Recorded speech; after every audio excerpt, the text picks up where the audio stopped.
بسم الله الرحمن الرحيم وصبح نما إسنينة سديد بشا ديزمبر سنة كالبكون لباتن يشان أو كوبهجن تضبية طبنك بشا جماد الآخر سنة كون أفر بقول أفرتنية تضبا تاريخ الهجرية كسو دوادا مركله يبرامجكي ورشاد وراركا قضبدا ساك برامجك أن إذي كوها إننا وها كمدا. C'est le lieu pour moi de féliciter nos forces de défense et de sécurité dans leur ensemble pour le sens du devoir. ومدحوينه بنين أو شلي لأف جنبيه أو حري دبو هانتي حكم كيسي يدو حبسيغا لديغي سراكيشي اسكو ديغا أف جنبيغا سمايسي حيصد يديلا عراديد أو كعلوصان قبل كحدرمود دلك يمن هالكاسي أو أي كل الله ميان كوحا أي كالتاقيريان إماراتك إيا سعوديك مليشيادي قبائلك إيا سعوديك وبريتاريي أيا لغا إتال رونادي وحانا صوبحيا إن هالكاسي عيدما سعوديك ودريو غارهان حدك ولو ذا قودك يمن حماس أو شاعسة إني ديار أتهي إن أي هوب كيدا بقار كحاريسو أما أي ديكتو لكن شروط أي تهي اسمها دولة فلسطينيين تو أي ياشان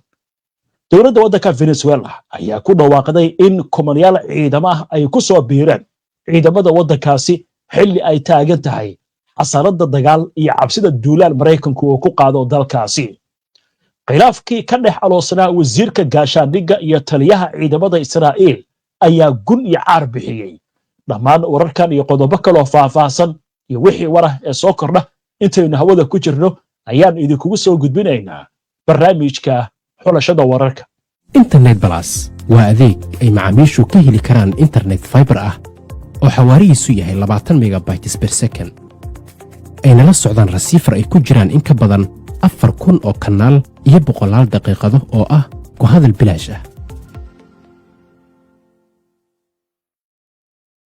إمارة لكشري هومس مرحداً إمارة قريها أيال كوميسو إنك إيبسانا هاينوت انتفاعسان كراين ما أدابا أدون كالراحة دي سابا إيغي دسمياش عصوب إمارة لكشري هومس وحيكا كوميهين لما قولي فدي 3 قولي فدي 4 قولي فدي إيا قريا دوبلا كيسا إيا كوو بنت هاوسا قر كيسا waxa uu leeyahay qolkii shaqaalaha waxaana loo dhameystiray wax kasto xafad gaar ah ay u baahan tahay waa laba dhismo cusub oo labadaba gacanta lagu hayo dhawaana soo idlaan doona dhismaha koowaad shirkadu waxay ka dhisaysaa xaafadda Parkland City Park Drive 6th Avenue waxaana ku dhow yahay isbitaalka Aga Khan dhismaha labaadna waxa uu marayaa dabaqa koowaad waxaana ku yaala Kilimani wadada madaxtooyada ama State House-ka ee Deansbury Road faafahin dheeriya la xiriir ciwaanada iyo telefoonada shaashada kaaga muuqda soo dhawaada mar kale daawadayaal si aad ula socoto ona hesho wararka barnaamijyada iyo macluumaadka aynu halkan ka soo gudbino haddii aad ku cusub tahay baraheena bulshada amaba horay aadan ugu xirnayn hadda ku soo biir waadna ku mahadsantihiin daawashada barnaamijka saaka waxaynu ku bilaabaynaa galbeedka qaaradda Afrika shalay ilaa iyo xalay wararkii waxaad kula socoteen afgembi ka dhacay waddanka Benin laakiin waxa lagu soo waramayaa xaaladdu inay isbedeshay iminka madaxweynihii waddankaasina xukunka dib ugu soo laabtay haddaba madaxweyne Patrice Talon ayaa waxa uu sheegay habeennimadii xalay in xaaladdu ay tahay mid degan isla markaasna waxa markii ugu horeysay tan iyo markii isku dayga afgembi oo dhacay oo ka soo muuqday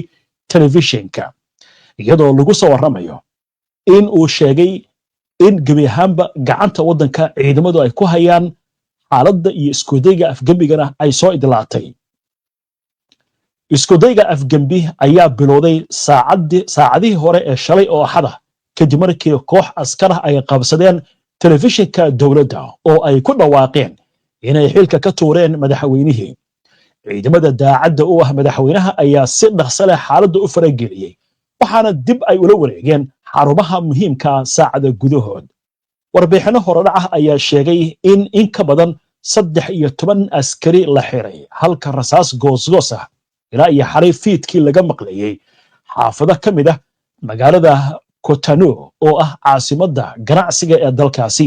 taasi waxay keentay in digniino ay soo saaraan safaaradaha shisheeye ee waddankaasi madaxweyne Talon oo hadalkiisa si ambaqaadaya ayaa ugu baaqay midnimo iyo deganaansho dadka waddankiisa wuxuuna yiri shacabkayagu waxaan u sheegayaa in aan la gilgili doonin dambiilayaashiina waxa la horgeyn doonaa cadaaladda wuxuu sidoo kale xaqiijiyay in hay-adaha dowladdu ay si buuxda u shaqaynayaan wax walbana ay caadi yihiin. haddaba aynu daawanno khudbadii madaxweynaha waddankaasi Benin uu ka jeediyey telefishinka. C'est le lieu pour moi de féliciter nos forces de défense et de sécurité dans leur ensemble pour le sens du devoir. Je voudrais, par la même occasion, avoir une pensée pour les victimes de cette aventure insensée, de même que pour les personnes encore retenues par les mutins en fuite. وهجاك haddaba afgembigan la isku dayay la dabcay laga fuliyo waddankaasi Benin ayaa waxa uu ku soo aadayaa iyadoo wadamo daris ah waddankan afgembi ay ka dhaceen gaar ahaan galbeedka qaaradda Afrika sida qararada kaga muuqata waddanka Niger ayaa ka mid ah wadamada dariska ah dalkan oo afgembiga uu ka dhacay sidoo kale Burkina Faso ayaa ka mid ah oo afgembi uu ka dhacay Mali oo ka sii shisheeysa inkastoo xuduud aysan lahayn ayaa afgembi uu ka dhacay Guinea Bissau ayaa sidoo kale afgembi uu ka dhacay sidoo kale waddanka Gabon ayaa afgembi sidaas oo kale uu ka dhacay marka galbeedka qaaradda Afrika waxa aad ugu soo kordhaysa dabaysha afgembiyada arrimahana waxa lagu soo warramay inuu ugu wacan yihiin musuqmaasuqa hogaamiyaasha wadamadaasi iyo sidoo kale arrinka muhiimka ah xiriirka ay leeyihiin wadamadii guumaystayaasha gaar ahaan Faransiiska oo inta badan wadamada galbeedka qaaradda Afrika guumaysan jiray waxaana loo arkaa arrintan inay tahay tilaabo ka shidaal qaadanaysa afgembiyada horseedka ay ka yihiin dhalinyaradii qabsatay xukunka wadamada Mali, Burkina Faso iyo Niger arrintaasi oo loo arkay sharcad imika ka shidan galbeedka qaaradda Afrika. waa hagaag bal xagga Afrika aynu ka soo baxno xaggaasi oo aynu qabanno bariga dhexe gaar ahaan waddanka Yaman halkaasi oo lagu soo warramayo raali ahaada Yaman waanu imaan doonaa warbixinteeda laakiin waxaan u gudbaynaa imika xiisada ka aloosan waddanka Venezuela iyo Mareykanka ka dhex aloosan iyadoo lagu soo warramayo in ciidamo aad u fara badan ay ku biirayaan ciidamada waddanka Venezuela bacdama lagu soo warramayo in arrintan ay qayb ka tahay tilaabooyinka madaxweyne Maduro uu doonayo in lagu dhaqaajiyo ciidamo aad u fara badan si looga hortago weerar waddankaasi uu kala kulmo Mareykanka. haddaba warbixin arrimahan ay ku aadan waxa halkan ka soo jeedinaya wariyahayaga Cabdifataax Mawlid Xaaji Cabdi. kumanaan askari oo cusub ayaa ku biiray ciidanka Venezuela xilli ay sii kordhayaan xiisadaha u dhaxeeya dalkaas iyo Mareykanka isla markaana madaxweyne Nicolas Maduro uu ku baaqayo in la xoojiyo qorista ciidanka iyo in la mideeyo halganka ka dhanka ah gumaysiga. warbixino ayaa muujinaya in 5600 askari ay ku soo biireen ciidanka Venezuela iyadoo sabtidii lagu qabtay xaflad ka dhacday Fuerza Tiona oo ah xarunta military ee ugu weyn dalka kuna taala caasimada Caracas si rasmiyan loogu daro safka ciidanka. General Javier Jose Marchano Tabata ayaa u sheegay wakaaladda wararka AFP in tirada iska wax u qabso ugu soo biiraysa ciidamada qalabka sida si weyn u kordhay. sidoo kale waxa AFP soo xigatay taliyaha ciidanka Gabriel Alejandro Rendon Felices oo yiri xilli gumaysigu uu hanjabaad ku yahay dalkeena iyo dadkeena dhalinyaradu waxay kumanaan ku biirayaan ciidamada qaranka. wuxuu intaasi ku daray marnaba ogolaan mayno duulaan ay soo qaadaan quwadaha gumaysiga. ciidamada qalabka sida ee Venezuela waxay ka kooban yihiin ku dhawaad 200 askari sida ay sheegeen tirooyinka rasmiga ah.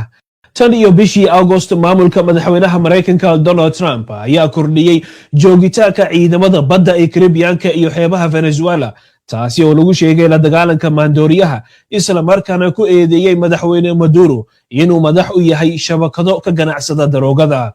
Caracas waxay beenisay eedeymaha Mareykanka waxayna ku eedeysay Washington inay isku dayeyso inay bedesho xukunka Venezuela oo ay la wareegto keedka shidaalka dalkaas. tan iyo September ciidamada Mareykanka ayaa burburiyay in ka badan 20 doon oo lagu tuhunsanaa inay u adeegsanayeen ka ganacsiga daroogada Caribbeanka iyo Pacifica bari waxaana duqeymahaas ku dhintay in ka badan 83 qof. Cabdifataax Mawlid Xaaji Cabdi, HBN Online TV. وهجاج Cabdifataax aad buu mahadsan yahay waxaan u gudbaynaa goordhow warbixintii aan hordhac idinkugu sheegnay ee waddanka Yaman xiisadaha ka aloosan gobolka Xadrimood halkaasi oo ay ku loolamayaan kooxo ay kala taageerayaan Imaaraadka iyo Sacuudiga. khilaafkii ka dhex aloosanaa wasiirka gaashaandhigga Israa'iil iyo abaanduulaha ciidanka oo ka sii daray sheekooyinkaas iyo qodobo kale intaan u gudbin aynu ku hakanno qadar xayeysiina. qari online waxa uu diyaar idinla yahay barashada maadooyinka qur-aanka kariimka, higaadda iyo asaasiyaadka diinta islaamka, iyadoo ardaygu uu helayo hal wiig oo tijaabo ah inta uusan arday si rasmiya uga noqon xarunta, taasoo ah waxyaabaha ay gaarka la yihiin. macallimiintu waa khuburo, macallinka ugu yarna waxa uu leeyahay 5 sano oo khibrada. waalidka ubadku u dhigtaan isagana free wuu ku baran karaa haddii uu u baahan yahay, iyaduna waa fursad kale oo waalidku uu ka helayo qari online. haddaba si aad uga faa'iidaysato casharada qari online, la xiriir ciwaanada iyo telefoonnada shaashadda kaaga muuqda.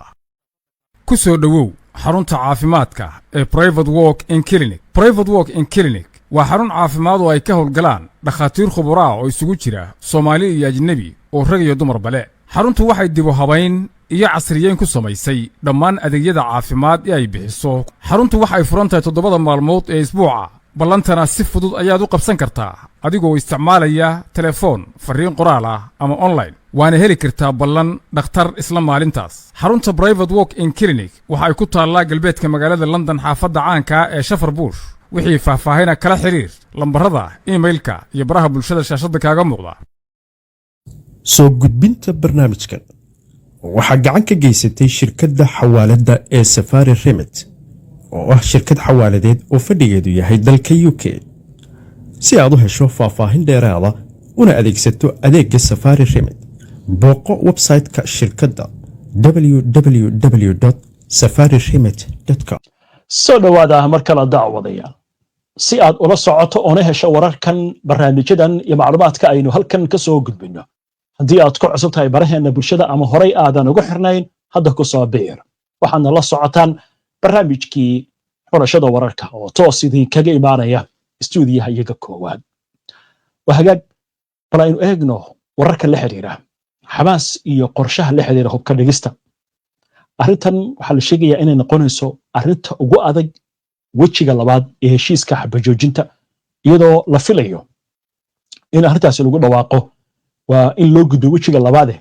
dabayaaqada bishan. haddaba Xamaas mar kale waxay ka hadashay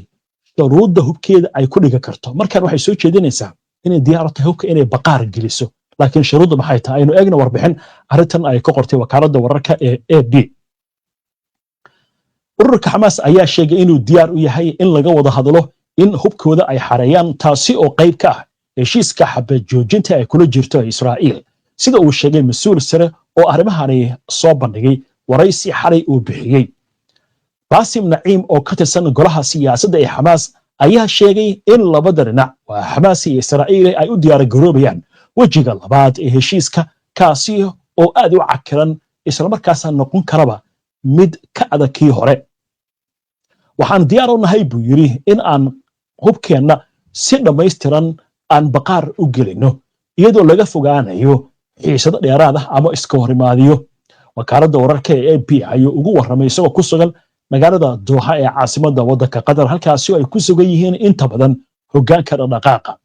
Naciim wuxuu sheegay in Xamaas weli ay leedahay xuquuq ay iskaga caabiso Israa'iil, laakiin wuxuu sheegay inay diyaar u yihiin hubkooda inay dhigaan haddii geedi socodka uu guulaysanayo, isla markaasna uu horseedayo dhismaha dowlad Falastiiniya. wuxuu bixiyey faahfaahin kooban oo ku saabsan arrintan sida u shaqayn karto. wuxuu soo jeediyey in heshiiska la gaari karo ilaa 5 sano 10 sano oo xabad joojin ah, isla markaasna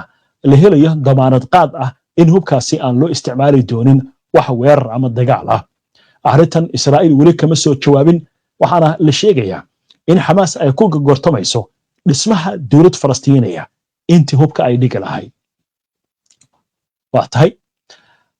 dhinaca kale waxaa lagu soo warramayaa in uu sii xoogeysanayo khilaafka ka dhex aloosan wasiirka gaashaandhigga ee Israa'iil iyo Israel Katz iyo abaanduulaha ciidanka Israa'iil Eyal Zamir.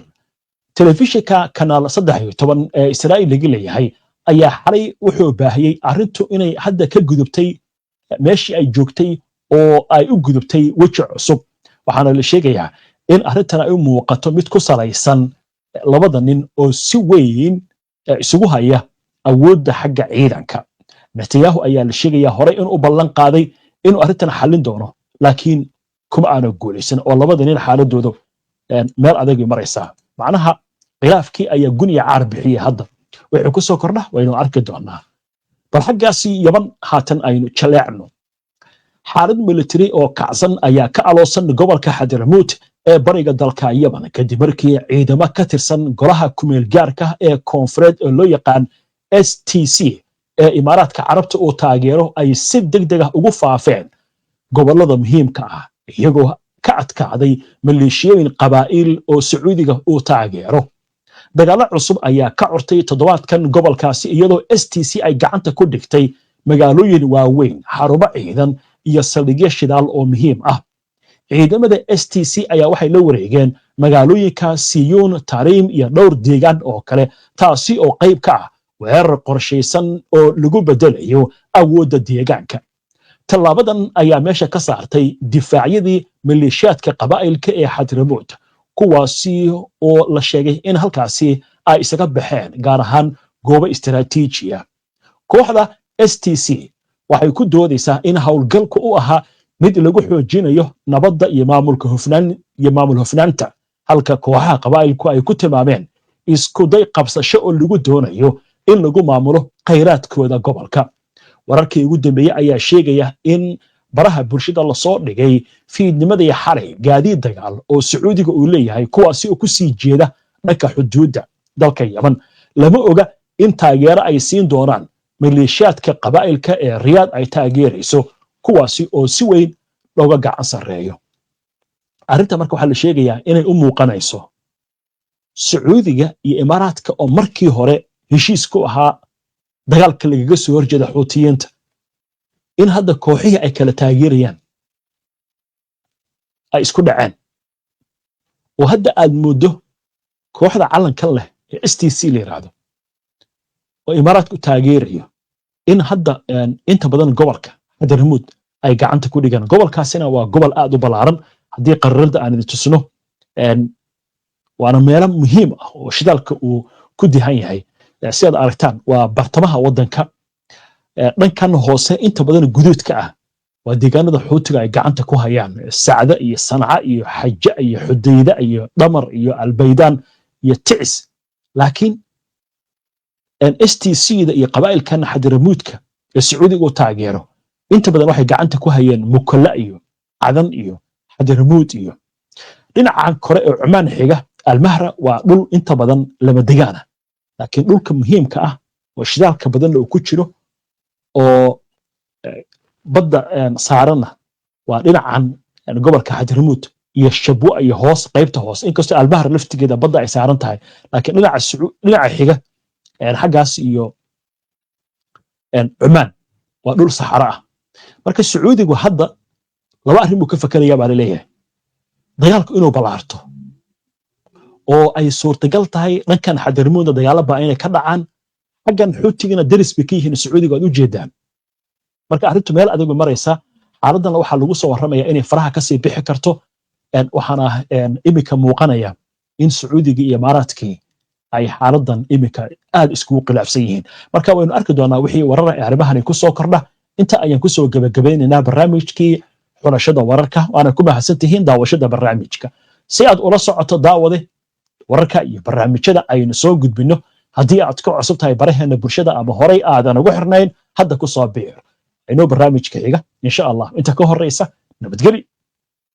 shirkadda qibla homes quruxda hoy lagu nasiya qalbiga guri kaaga yaal qibla ku hayse ee bal eeg qasriyada haddeer qofkii arka uu jeclaan anigu qiimeeyayo intii qasriyada dhistaba qiblaan uga dhigay hormuud shirkadda qibla homes waxay mashaariic ka wadaan Nairobi South Sea iyo Mombasa Niyali shirkaddu guryaha ay dhisayso waa apartments iyo villas waxay ka kooban yihiin 5 bedrooms duplex 4 bedrooms duplex 2 bedrooms duplex iyo sidoo kale 4 bedroom 3 bedrooms 2 bedrooms iyo 1 bedroom oo caadi ah guryaha qaar waxa ay leeyihiin qolka shaqaalaha qaabka shirkaddu guryaha u dhisayso waa qaab casri ah oo Turkish style ah guri kastana waxa uu leeyahay masjid madaraso swimming pool gym playground meelaha lagu caweeyo sitting areas wishashki motor automatic ah ceelbiyood internet parking supermarket pharmacy cafeteria security guard iyo CCTV camera iyo dhammaan facilities kale ee gurigu u baahan yahay shirkaddu haddaba waxay ugu baaqaysaa macaamiisha inay samaysay beecdhimis soconaysa muddo 5 bilood oo u dhiganta